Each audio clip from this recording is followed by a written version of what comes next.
Hey, what's up, everybody? This is PWG Battle Los Angeles 2013. I'm going to start off with night one. I haven't seen night two yet.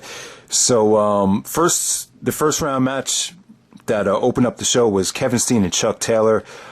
Right here, they were really fooling around most of the match. There's a lot of comedy spots. They both put on the commentary headsets and started arguing over who was the better, commentator. Like they really played around for most of the match, and then the last 5 minutes they took it serious, and some good action here. So Kevin Steen advances over Chuck Taylor. Next up we have Brian Cage versus Tommaso Ciampa. Ciampa definitely dominated the first part of the match. He really he threw like 5 consecutive knees right in Brian Cage's face. Into the corner. That was pretty sick. And he actually powerbombed him on a chair. And Cage actually looked like he was legit hurt. At first, the fans were chanting "Holy shit!" But then a couple seconds later, there was like dead silence. It was just kind of eerie, actually. This is something to see this match because of what they pulled off here. I'm not so sure if that was a work or if Cage is really hurt, but Cage actually did finish the match, and the fans really got behind him as the match progressed. And I'm not the hugest Tommaso Ciampa fan. I just haven't seen a lot of his best stuff yet. But to me, he seems like he's one of those guys that's a little bit more, like in PWG, it just seems like he's a little bit more comfortable there, and it was just easier to get behind him in this match. But, Cage and Ciampa, I thought they had a good first round match. So Cage actually does advance over Ciampa to win the match. Next up, we had Johnny Gargano versus Willie Mack. This is a hell of a matchup right here because you have two great talents here. Both guys, haven't been in Ring of Honor yet. Gargano can't work in Ring of Honor because of the Dragon Gate USA Evolve contract. And, Willie Mack is probably never going to wrestle in ROH because of the location problems because he's out in California. So it's kind of a DGUSA versus PWG dream match right here. And it was good. I haven't seen a great Willie Mack match in a long time. He's lost a lot of momentum. A lot of people predicted him to be like the next Samoa Joe. I just don't know where his career is going to end up from here because he actually did lose again. Gargano actually did go over. But it was a hell of a match. This is probably the second or third best match on the show. Both guys worked extremely hard. There was a lot of drama when Gargano had Willie Mack locked in the Gargano escape. And, just nice hard-hitting action here. Gargano actually picks up Willie Mack and actually throws him the torpedo spot into the turnbuckle. So that's a lot of weight to pick up. And the match definitely had its moments. 3.5 stars, good stuff there. Next up, we had AR Fox versus Roderick Strong. And actually, I'm going to say this is probably the match of the match of the night. It really didn't blow me away. I think this is the two, or the first time these two guys have ever faced each other. They can't really work a lot because of, the Dragon Gate USA contract situation with AR Fox. But, yeah, man, Strong. This is the best I've seen Roderick look in a while. I think Roderick is very stale right now. I think a lot of people are just waiting for him to do something different. He's never going to get signed by the WWE. So, he pulled off a lot of sick backbreakers and just a lot of great counters to AR Fox's high spots. And AR Fox looked great again. I wouldn't say he's as good as Ricochet. This tournament right here is definitely missing Ricochet. I thought last year Ricochet might have been the MVP of Bola. But, Fox and Strong, what can I say? These guys definitely had the match of the night. I wouldn't say it was quite great. But if I had to pick one match from night one, that would be AR Fox and Roderick Strong. So next up we had Joey Ryan and Drake Younger. So I believe Joey Ryan was fired from TNA. And, I'm not the biggest Joey Ryan fan. I never was. Some people were defending him that he shouldn't have gotten fired from TNA. But, I really don't think he's that great. I know Bill and Doug, or actually Doug from Bill and Doug actually said that Joey Ryan sucks. That I know you little PWG marks are going crazy that he got fired. But, I've never been that impressed with the guy. To me, Joey Ryan's always been kind of like the Jeff Jarrett of PWG. Because he's got, I think a stake in ownership, and he did have that really long title reign. But, him and Drake Younger, it was cool. It was different. It was innovative. They actually took out, instead of bringing out thumbtacks, they actually brought out candy. And, I think Joey Ryan actually, took out a sack of Legos. So, Younger actually does the cop killer, the gringo killer into the Legos. That looked like it hurt like a bitch. So, this is a fun match. It wasn't, crazy good. Don't expect, a typical Drake Younger match, but it was something different. Next up we had ACH versus Tony Nese. You've seen Tony Nese in Evolve, and I think he had a little stint in TNA, but this is definitely the weakest match of the night. I think Tony Nese actually hurt himself. He hurt his knee halfway through the match legit. So the match went a little bit too long. It definitely dragged. The finish came off pretty awesome, though. It just took a while to get there, but, you know, good showing from ACH. ACH definitely it does go over. Next up, we have Kyle O'Reilly versus Trent. Like I said, guys, I haven't seen a lot of Trent prior to PWG. I know he was in WWE Developmental, but, you know, him and O'Reilly look great. This is definitely, you could argue this being the best match of night one. You know, O'Reilly definitely came to play here. He actually busted out Nigel's rebound lariat. That came off great. Trent actually did a gigatonic on the outside. And just great athletic match here. Just a lot of great counters. Just really, really athletic stuff from both guys. The finish is pretty great. I think O'Reilly actually countered a power bomb into a triangle choke. And then eventually he made him submit with a cross arm breaker submission hold to go over. So O'Reilly goes over. Next up, we have Michael Elgin versus Rich Swann. You know, this is a lot of fun. You know, once again, they were fooling around. See, a lot of these matches were very playful. I think night one is usually it's more of a comedic show with a lot of the matches. I think night two is usually more of a serious card. But with Elgin and Swann, you know, Rich Swann kind of got Elgin to break out of his shell. He actually did the Scotty 2 Hotty, what do you call it, the worm in the beginning of the match. So the fans were going crazy about that. But, you know, with Elgin and Swann, it was kind of like a lot of these first round matchups, it was kind of predictable about who was going over. So I don't think anyone thought Swann had a chance in hell of winning this match. You know, the match definitely did have its moments with, you know, Swann actually countered the powerbomb off the top rope into a, no, it was actually a Razor's Edge. He actually countered the Razor's Edge into a Hurricane Rana. That was pretty sick. But other than that, the match was never really. It just I don't think the fans really bought into, you know, Swann winning the match. So that kind of hurt it. But, you know, still solid athletic stuff from both guys. And then the main event, you had Adam Cole and the Young Bucks taking on TJ Perkins and the Forever Hooligans. If you guys remember, Alex Koslov and Rocky Romero, they made their appearance in ROH back in August. They kind of took a little break from New Japan, came over to the States. So they worked Bola as well. And, you know, this is a good match, man. It was the 6-man tag match. Yeah, I wouldn't say it ended up being the match of the year candidate. I thought it had potential to be, but, you know, just great athletic stuff from both teams here. Just a lot of, a ton of super kicks here, a ton of, you know, breakups with the near falls. Just, you know, just great crisp athletic action here. Just, a great tornado tag match. It came off really good. You know, the first half of the match kind of started off slow, but the last 5 minutes, they really busted their ass, and it really came off great. They're a great finish with the Young Bucks with the double super kick and Adam Cole with the, you know, the deadlift German suplex to win the match. Great stuff. So, yeah, so that's night one. I'll be back with night two. All right, guys, so I'm back with night two of PWG Battle Los Angeles. And let me just say, night two is awesome. This is definitely one of the best shows of the year. I just really enjoyed myself watching it. Just really gave you a nice emotional high. Just an awesome show. But PWG actually screwed up with the match listings on the DVD, so I'm just going to have to remember it off the top of my head. So for the first quarterfinal match for night two, you actually had Drake Younger taking on Brian Cage. This was short and sweet. It only went about maybe 6 or 7 minutes, just balls to the wall action. You know, Younger went for a lot of high spots. Cage actually dropped Younger on the back of his head a couple times. Drake Younger actually gets the win and advances. It was. I thought this match needed to be short, and I'm glad it was. But yeah, great stuff from Younger and Cage. Just, you know, they really kept the crowd entertained for the short amount of time that they got. So from there, we have another quarterfinal match, pretty much a dream matchup, pretty much the biggest match you can book if you're looking at it from an ROH versus Dragon Gate USA perspective of, you know, a dream match that you can only see in PWG. It really is a big time matchup. And, you know, PWG delivered it on this tournament. We had Kevin Steen taking on Johnny Gargano. It's a big deal because, you know, Steen was the ROH World Champion for almost a year. And then you got Johnny Gargano, pretty much the face of DGUSA. He's been the Dragon Gate USA champion, you know, since November 13th, 2011. So it's almost 2 years already. So, yeah, man, I mean, I thought they clicked. You know, it wasn't, you know, one of the best matches of the tournament. But, I probably thought it had the best finish of the tournament. Just, this is what I can remember about it. The finish was just awesome.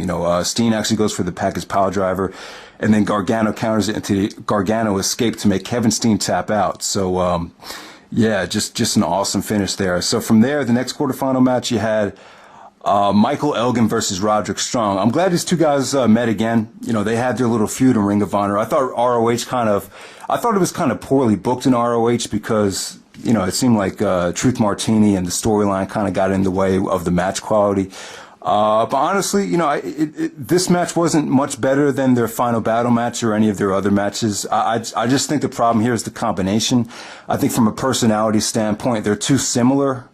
It's kind of like a Dean Malenko versus Chris Benoit thing going on where, both guys kind of have, they kind of have similar personalities.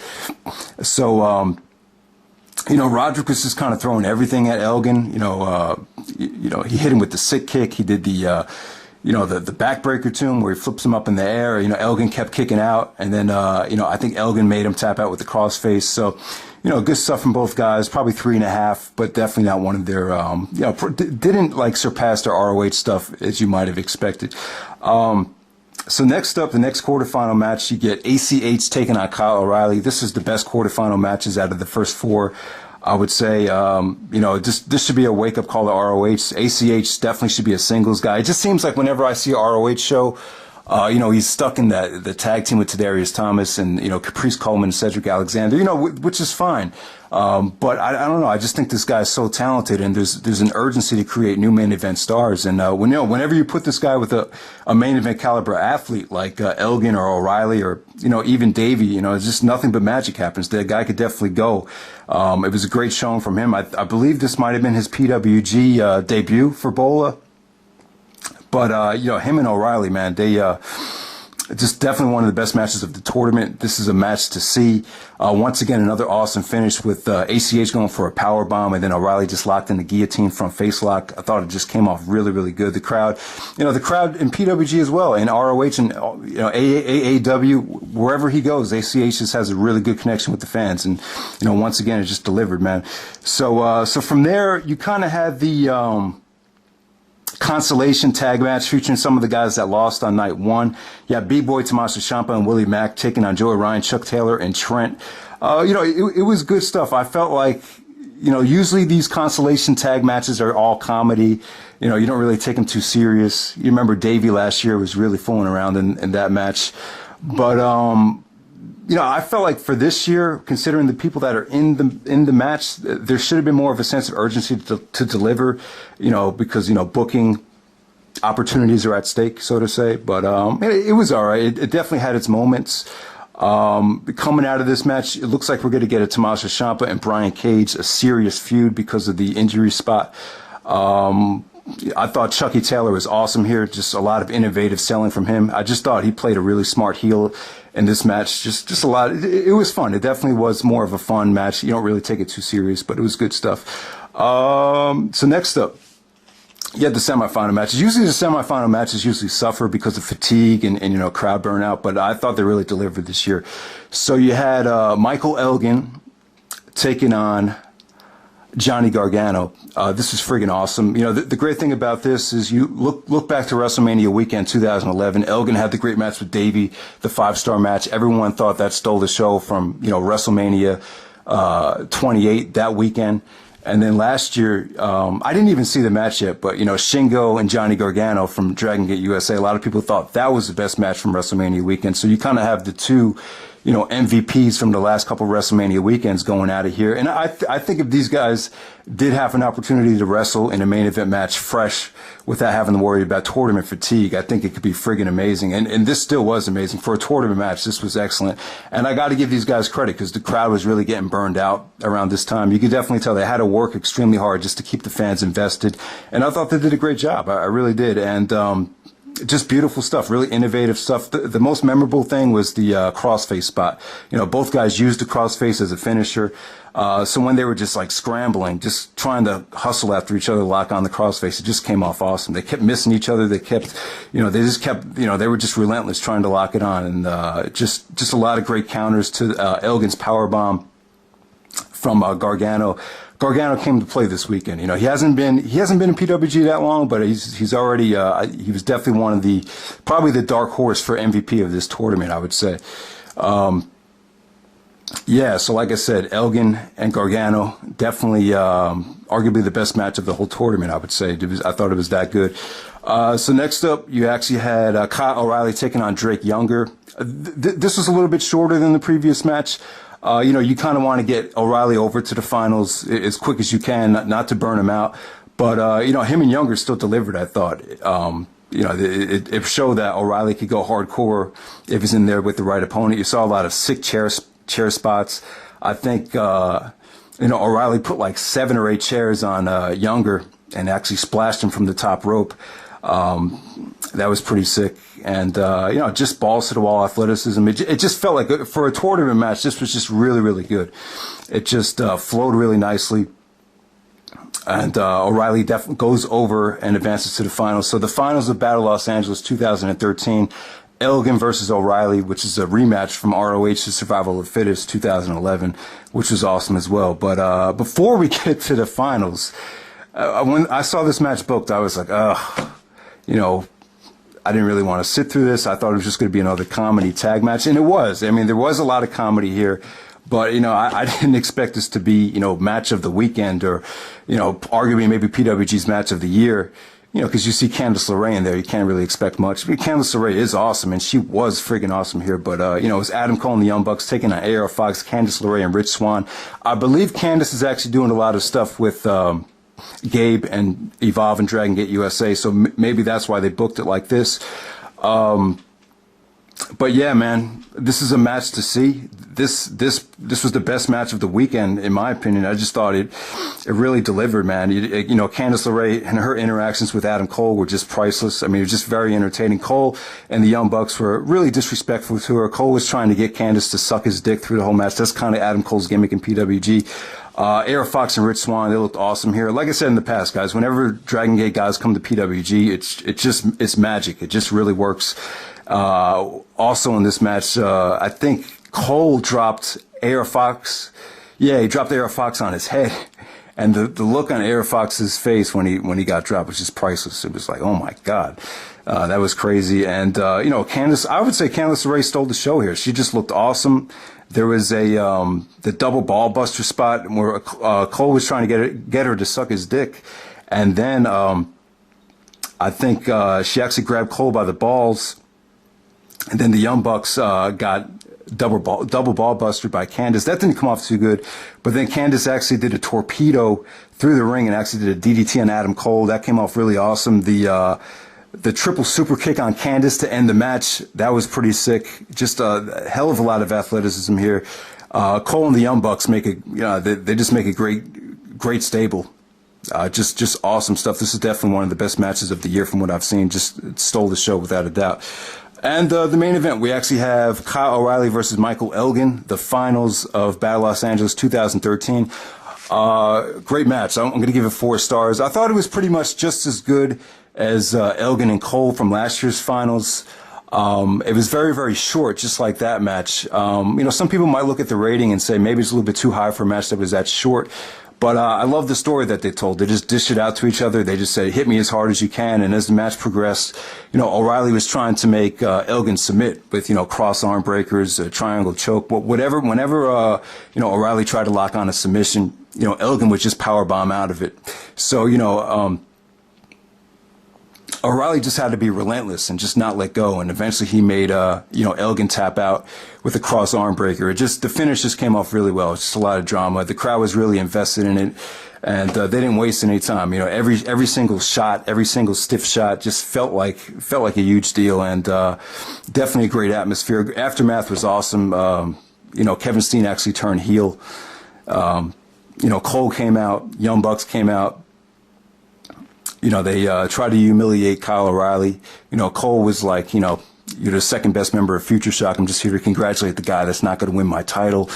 And then, Candice came out to try to make the save. And then, Joe Ryan actually basically turns face.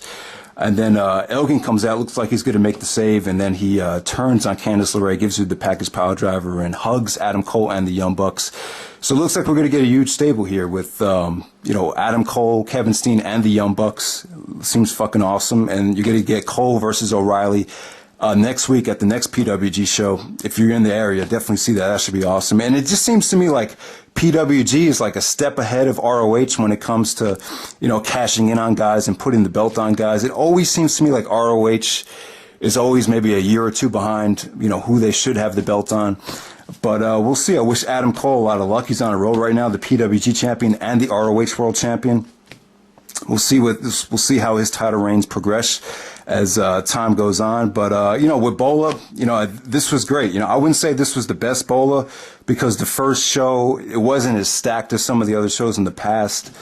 But it wasn't. It definitely was. I would say it still was one of the better Bolas. It really was. Just night 2 was just fucking awesome. I mean, the whole show was just really delivered. So as far as them getting on iPay-per-view, you know, I think Bola is the one thing, you know, I would just love to see live.